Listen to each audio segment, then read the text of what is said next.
nafsu itu benar-benar dilatih. Maka masyhur dalam cerita ada orang perang sama Ali radhiyallahu anhu. Ketika perang ini sangat semangat. Tapi ketika orang itu meludahi dan Sayyidina Ali ini tersinggung karena diludahi, Sayyidina Ali langsung angkat tangan. Sudah perangnya enggak usah diteruskan. Karena saya marah sama kamu sekarang demi nafsu karena kamu meludahi saya. Padahal saya tadi motifnya demi Allah dan Rasul. Jadi sangat tipis bedanya kita emosi karena diri kita dan emosi karena Allah dan Rasul.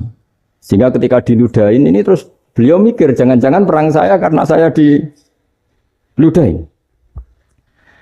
Nah yang hilang dari peradaban modern adalah Allah itu tidak begitu hadir di hati kita. Saya sering cerita di mana-mana teks hadis itu sebenarnya berbunyi gini, ini hadis sahih. Mangka na yu'minu billahi wal yaumil akhir fal yukrim jarohu. Ada yang fal yukrim jarohu doifahu, ada yang fal yakul khairan aw yasmut. Siapa yang iman dengan Allah dan Rasul maka harus memuliakan tetangganya, memuliakan tamunya. Dulu itu ada seorang ulama dipanggil anak muda, dibully dari sekarang. Wahai kiai, datang ke rumah saya. Datang kiai itu. Setelah sampai ke rumah orang itu, silakan kiai kembali ke rumahnya. Saya tidak butuh kiai. Kiai itu dengan riang kembali. Setelah di rumah dipanggil lagi. Pak Yai, silakan datang ke rumah saya. Datang lagi. Ya senyum-senyum kiainya santai. Wah nggak jadi butuh Pak Yai. Silakan kembali lagi. Sampai 3 kali. Oh itu kalau rektor digitukan marah itu. Dosen marah. Kiainya santai.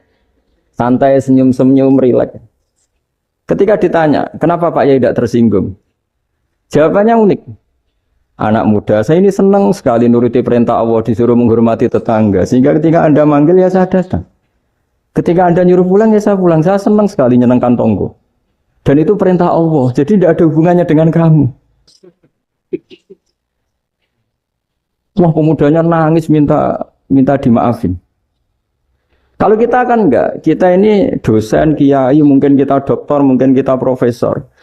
Tapi kita ini sering didikte oleh orang bodoh. Kalau orang bodoh itu jengkel, lo kita ya jengkel. Lo kamu jengkel, dijengkelkan orang bodoh itu namanya terdikte. Itu bodoh apa pinter? Oh itu tidak pinter sama sekali. Kalau betul-betul kamu pinter, hanya bisa didikte oleh Allah Subhanahu wa Ta'ala.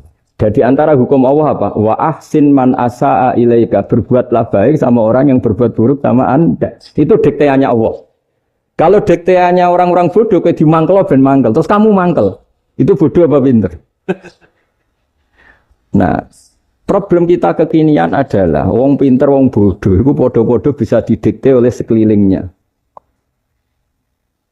Terus karuan wataknya perempuan seperti itu, wataknya anak-anak seperti itu, kita didikte. Anak-anak jengkelin kita mangkel, berarti kita didikte oleh orang bodoh. Makanya agama itu unik, kadang ngendikan wa ahsin man asa'a ilaika, kadang wasil man qata'aka, sambunglah orang yang memutus kamu.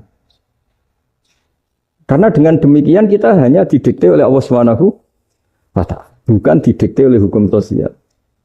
Cara Jawane nak ngapiki tangga sing apik akeh tunggale.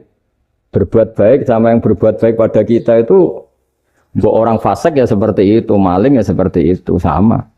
Tapi kalau berbuat baik sama orang yang berbuat jelek sama kamu itu baru luar biasa. Dan memang teksnya hadis wa ahsin man asa'a ilaika. Berbuat baiklah sama orang berbuat buruk sama kamu. Jadi enggak boleh orang didikte. Makanya ngaji di sini diantaranya saya akan cerita dalam sebuah hadis sahih, dalam hadis hasan yang diriwayatkan Imam Tirmidzi ada kalimat dari Rasulullah SAW. Dawe Nabi, la takunu imma'atan, taquluna in ahsanan nasu ahsanna, wa in zolamu zolamna.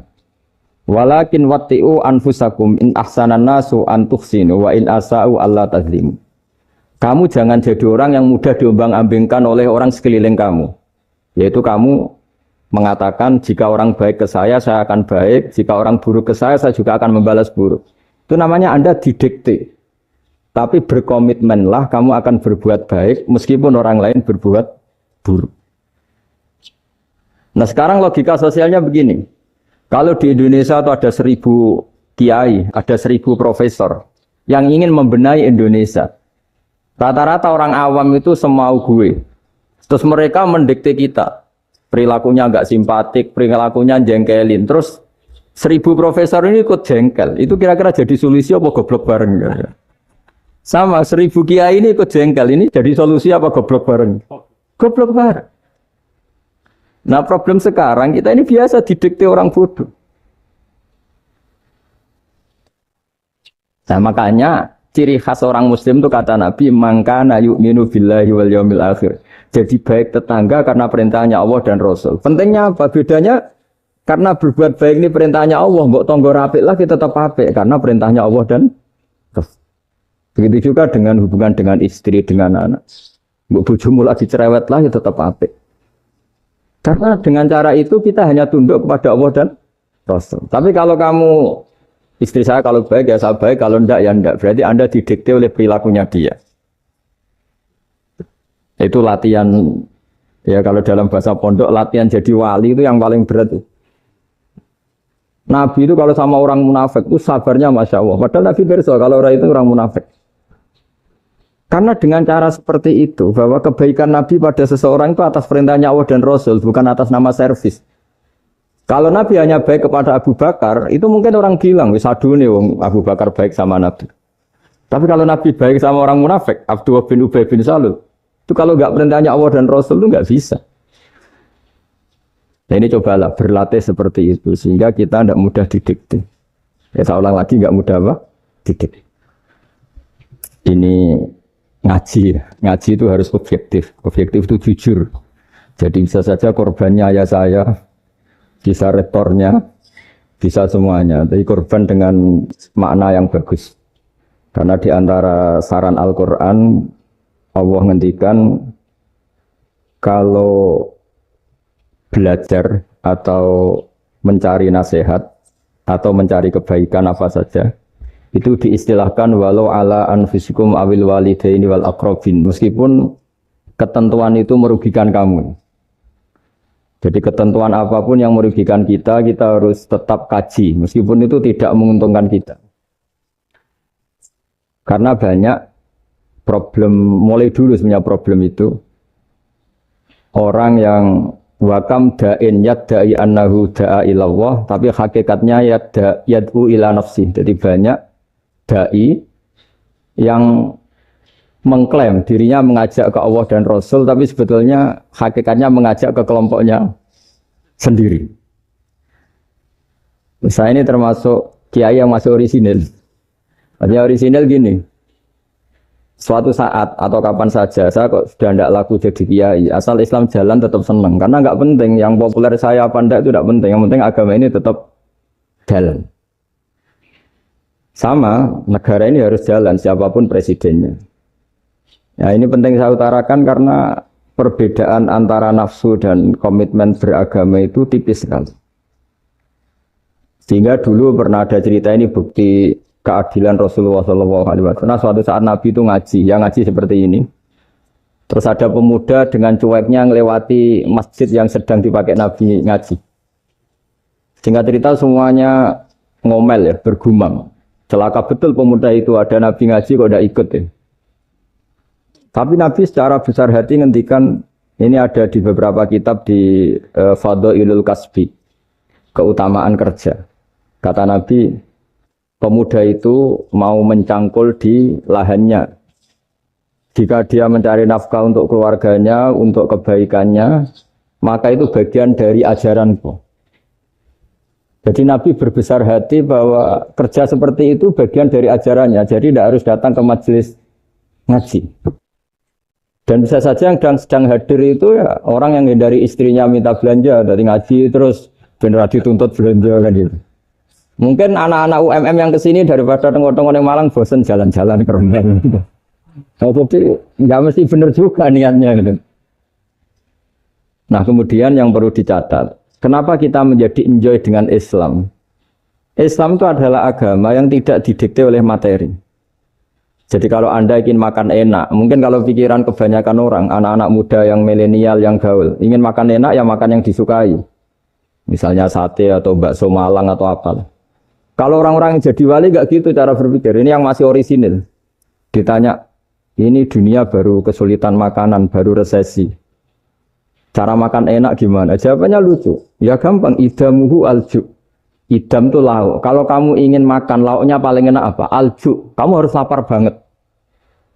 Sampai kalau puasa itu melihat tempe itu wah, luar biasa. Tapi kalau kamu nggak puasa, air putih itu nggak menantang.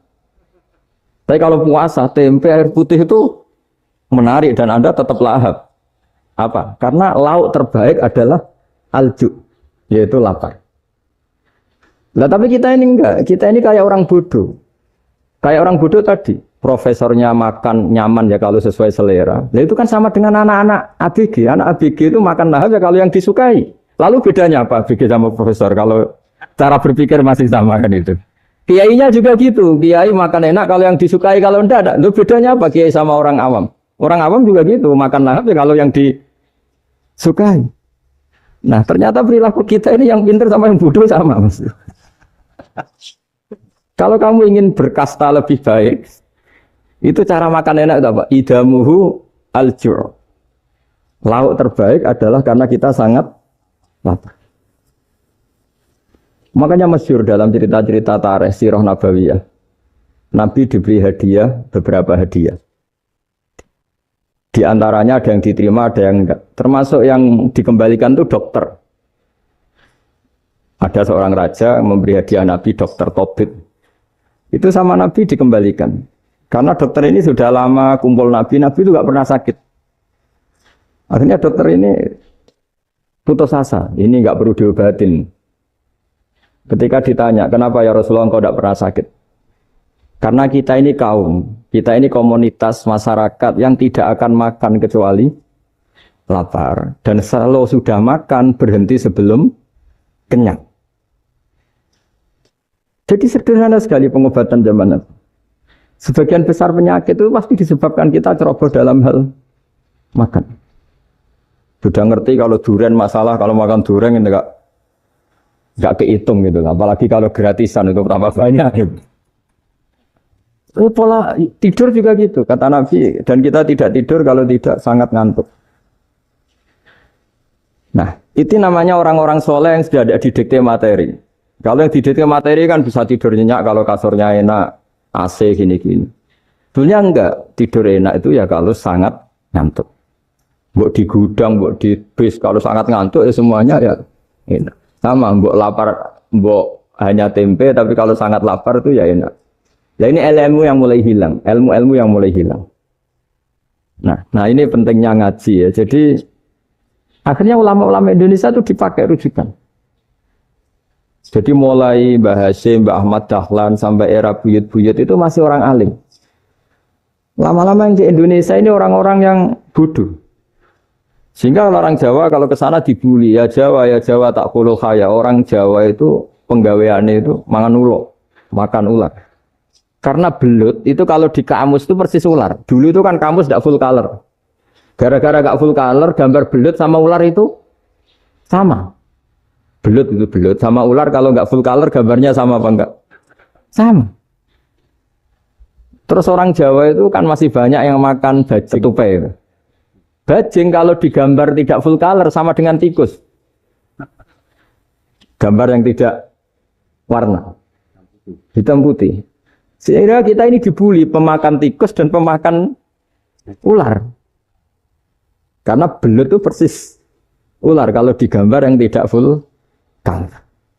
Sampai datang Syekhona Khalil, datang ulama. Ngarang kitab ya judulnya Al-Belut. Karena enggak terima bangsanya dinyek makan apa? Ular. Karang. Wal belut hayawanun bakhriyun terus ya isu fi kadza wa kadza. Itu beda dengan al-hayyah. Itu diterangkan. Mulai bisa nerima. Terus sistem hotel juga gitu. Sampai tanyakan dalam sejarah dulu orang Sedayu ada namanya Syekh Mukhtar. Syekh Mukhtar bukan bikin rumah besar yang siapapun orang Indonesia haji itu nempat di sana. Nah ini yang menginspirasi akhirnya ada hotel. Dulu Syekh Mukhtar hanya menyediakan untuk hujat-hujat Indonesia. Lama-lama jadi hotel. Cara ibadah juga gitu. Kita-kita ini kan, saya ini punya bapak kiai, mbah kiai. Punya guru yang sangat alim ya seorang kiai Kiai Memun. Itu dulu kita pengkaji ilmu itu tidak pernah tahu bedanya NU dan Muhammadiyah. Karena dulu Mbah Darwis itu, Kiai Dahlan itu dulu ngajinya bersama Mbah Hasim ketika di Indonesia yang ngaji Mbah Soleh Darat.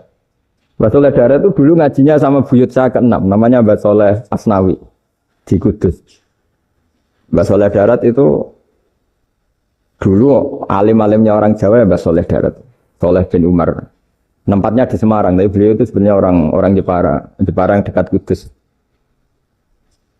Setelah di Mekah, Mbah Hasyim ini mondoknya mulazimnya ke Syekh Mahfud Termas.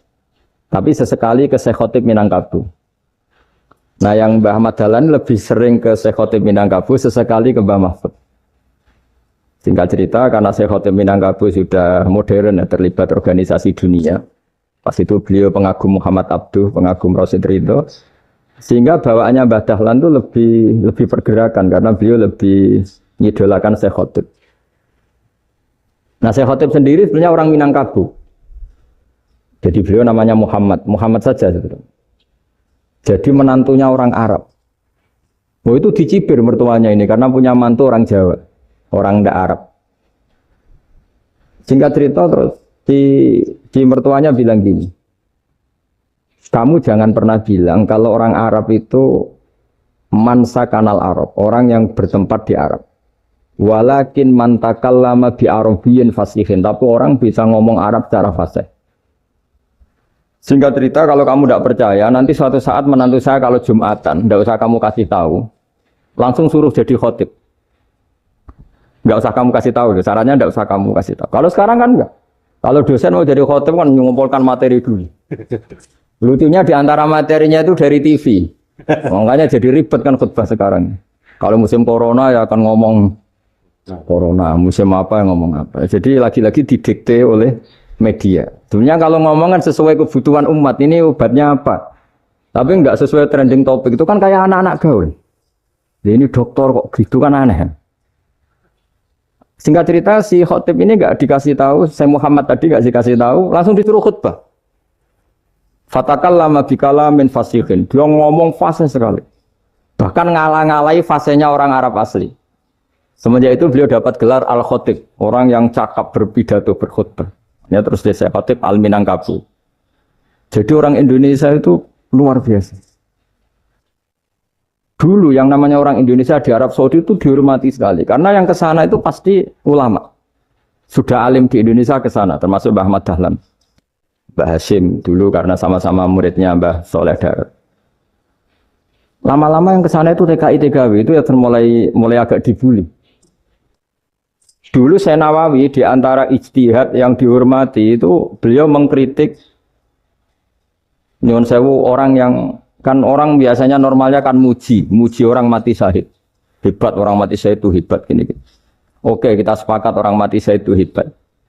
Tapi kata Imam Nawawi dengan syarat niatnya itu li'ila'i kalimatillah dan itu bawaan takdir. Saya ulang lagi, itu bawaan takdir, harus mati di medan perang. Tapi tidak boleh seseorang ini niat perang tapi niatnya supaya syahid.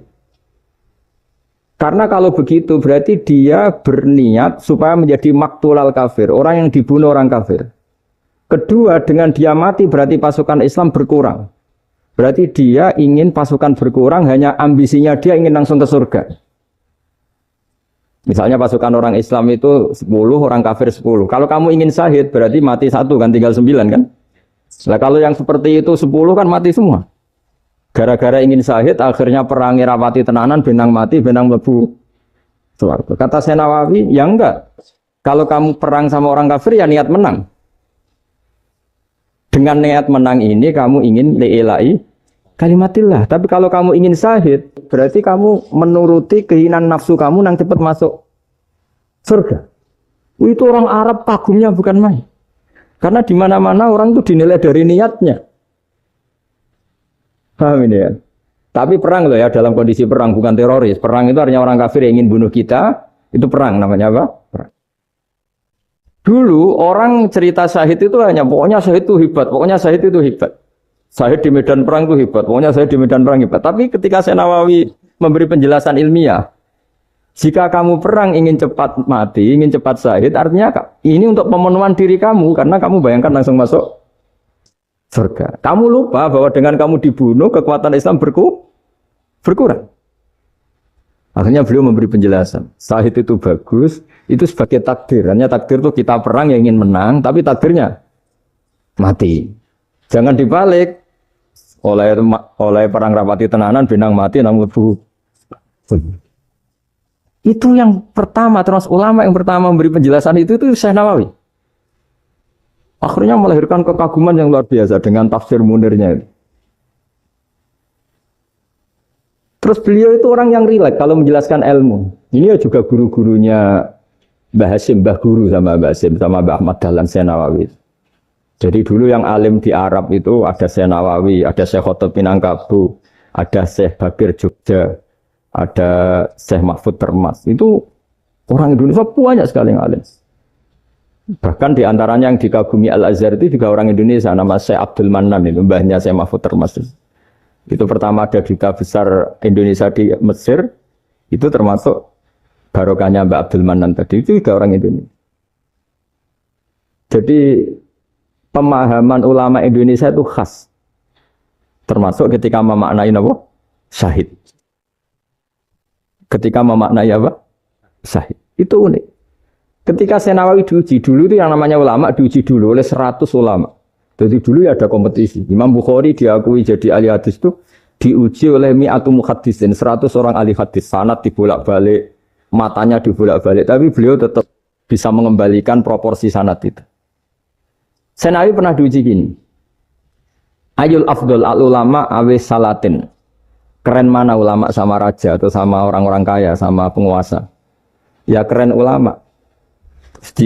Dibully sama orang.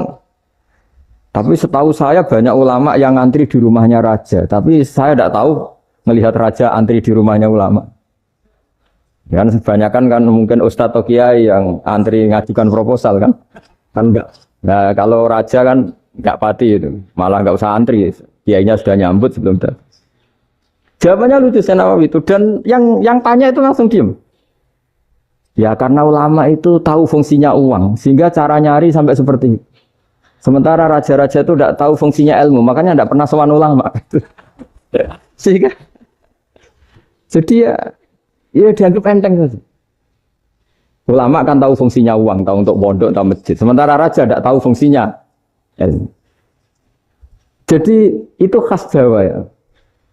Khas Jawa, khas Indonesia. Apa-apa yang menurut orang banyak dengan tanda kutip itu buruk atau baik, itu orang Jawa menafsirkan tuh gampang saja. Sehingga semenjak itu Jawa itu dipandang betul. Saya punya kitab namanya Qadhayal Haji wal Umrah. Itu terbitan Hayatul Ulya Arab Saudi, milik Wahabi. Itu diantara fatwa yang dipakai untuk solusi muskilatul haji, problem-problem haji kekinian. Itu fatwanya syekh-syekh yang dari Indonesia, termasuk Syekh Khotib Minangkabau, Syekh Nawawi Banten, Syekh Bakir Nur Jogja. Misalnya begini, dalam fatwa-fatwa yang menyulitkan kita ya, sampai sekarang jadi perdebatan. Ketika Safa dan Marwah itu dengan batas tertentu, saya ulang lagi dengan batas tertentu, mau tidak mau atas nama kebutuhan, itu kan butuh perluasan. Karena kalau naik turun itu mudah disepakati ulama. Jadi misalnya gini ya, saya punya tanah seluas ini. Pasti orang akan mengatakan sampai bawah ya tanah saya, sampai atas tanah saya. Itu mujma' alaih, itu disepakati. Sehingga Nabi ngendikan al-Ka'bah min tuhumil ardi ilas sama Ka'batun. Ka'bah sampai ujung bumi, sampai ke aras semuanya Ka'bah. Sehingga ada perdebatan ulama ketika Masjid Haram di tingkat, kemudian yang di atas sholat. Tetap dia menghadap Ka'bah. Tidak harus dulu melihat di bawah, enggak. Karena Ka'bah sampai langit. Sama, tanah Anda kamu tingkat sampai 10, enggak ada tetangga protes. Karena bawah sampai atas tanah Anda. Tapi kalau diperluas, tanah Anda kamu luaskan setengah meter saja atau 3 cm saja, iso geger bek tonggo. Karena di mana-mana batas itu ya tadi. Kalau atas bawah miliknya, kalau samping enggak. Pertanyaannya, perluasan Mina itu ke samping. Perluasannya matof, yang mas'ah itu juga ke samping. Geger kan ulama dunia. Bagaimana hukumnya mina jadid? Mina yang diperbarui atau mina yang diperluas.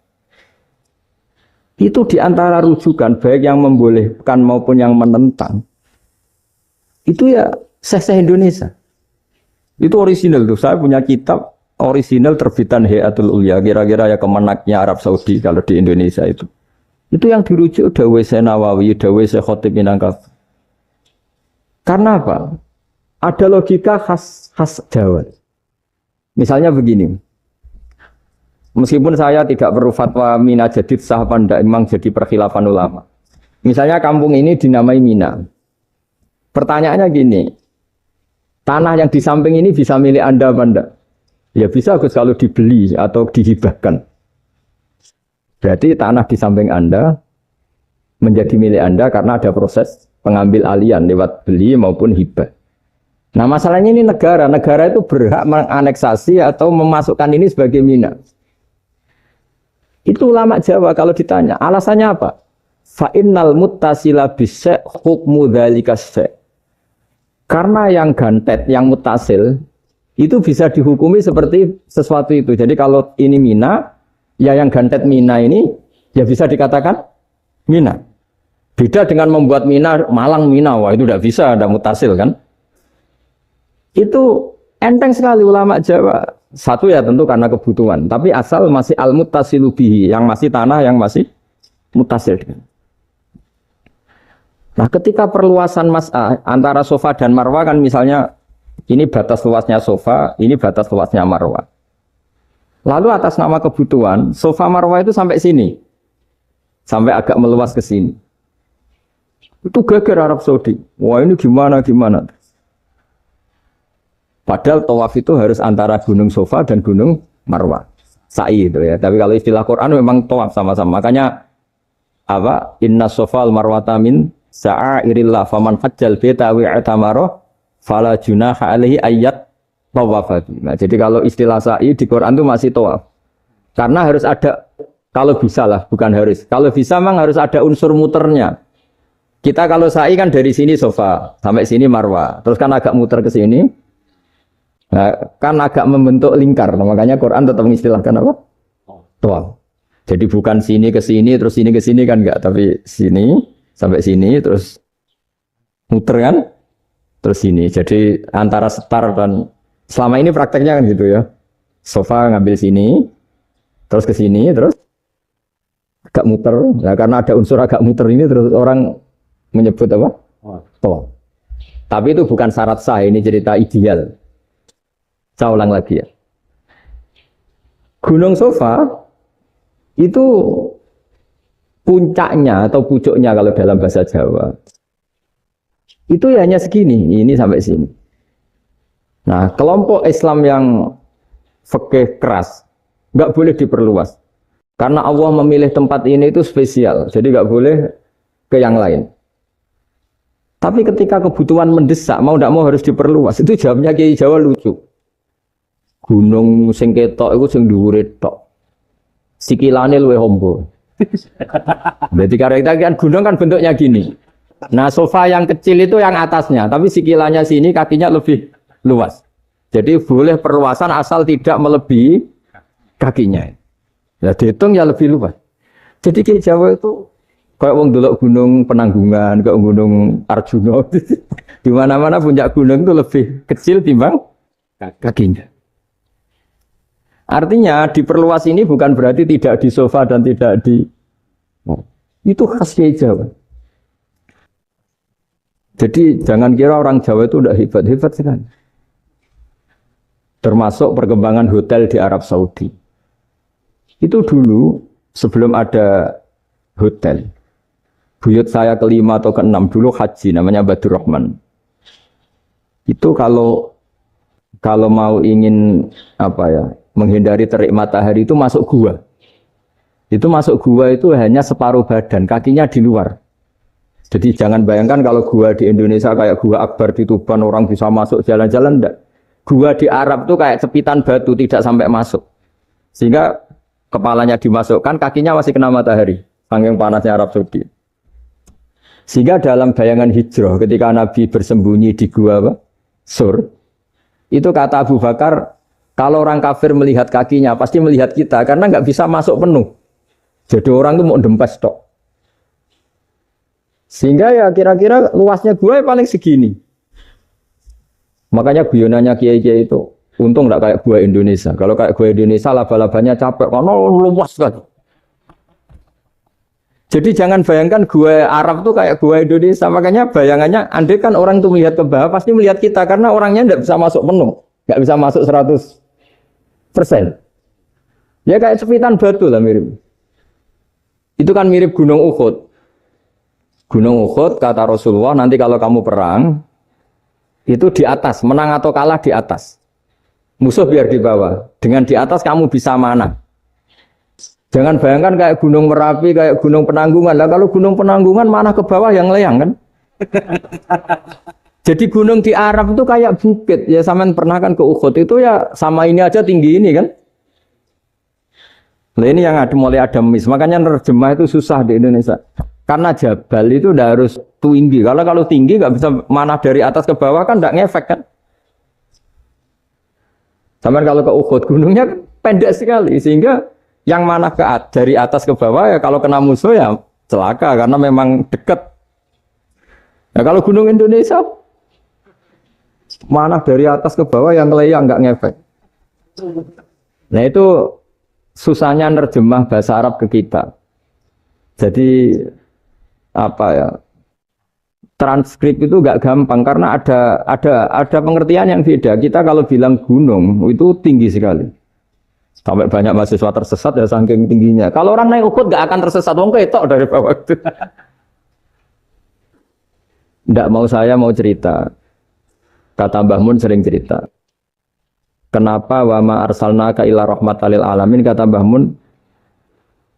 Allah itu pasti bikin ulama yang tidak produk Arab itu pasti ada. Kalau orang Arab jadi ulama wajar, bahasanya Arab, domisilinya di Arab.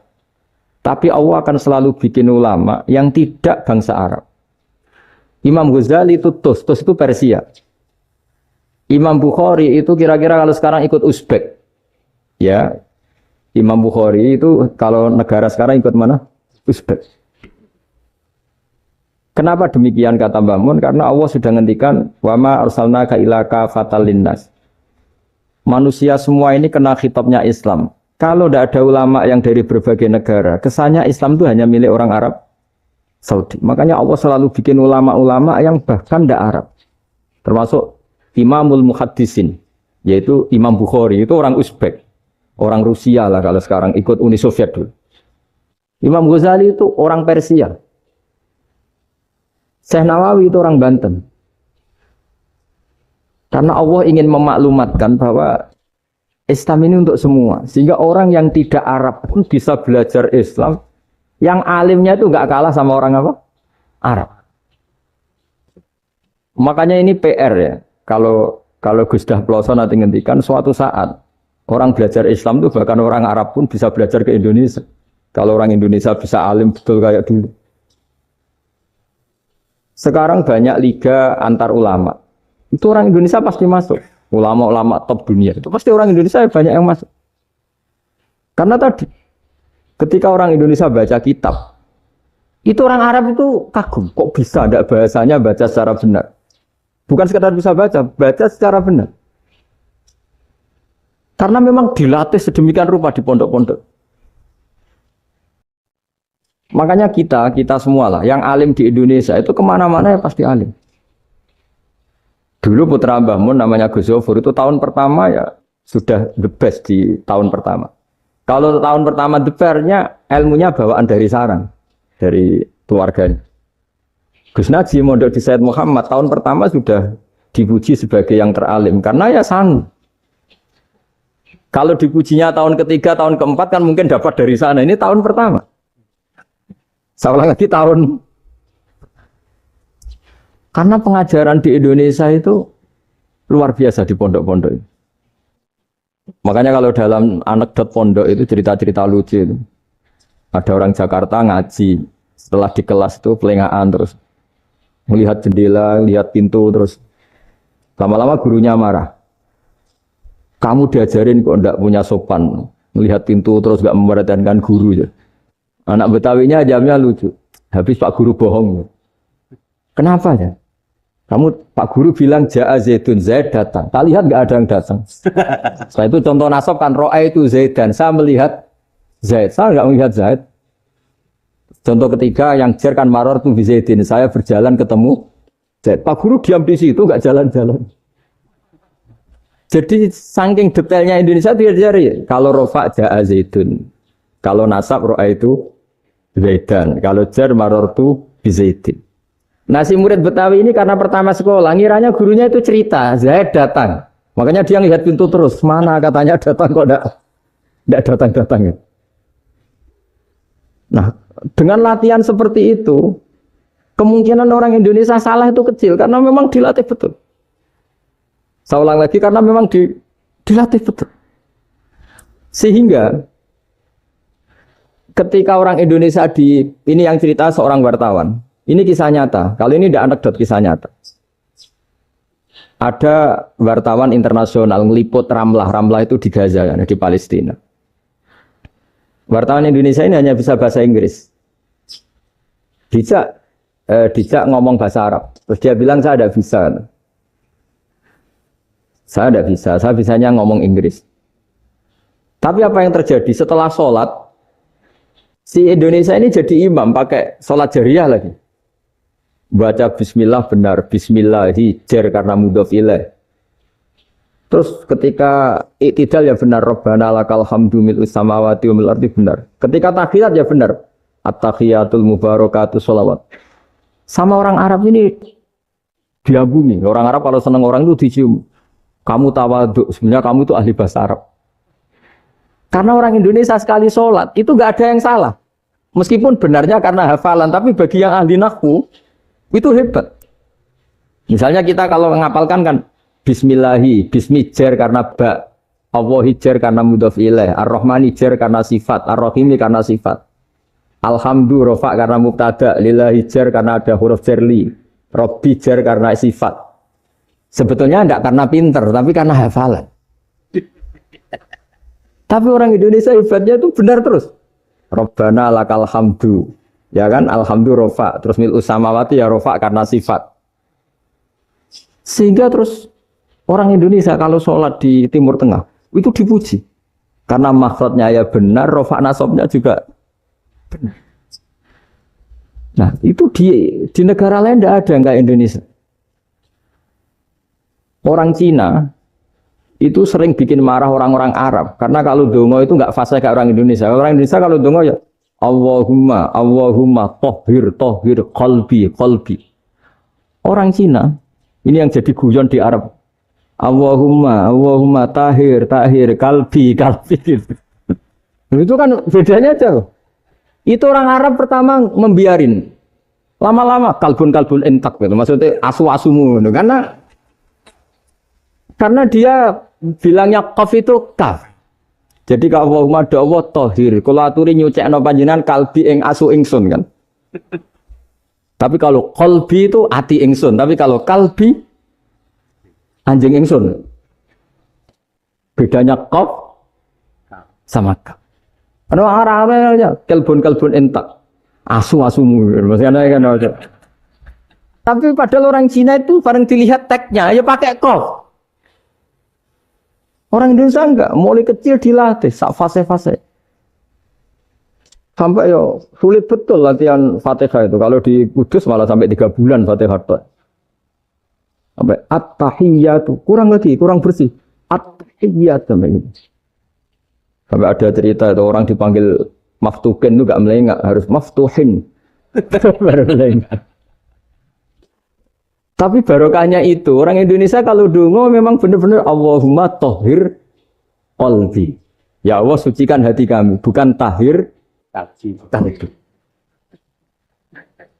Karena sekali jadi kaf itu maknanya anjing saya. Ya Allah sucikan anjing.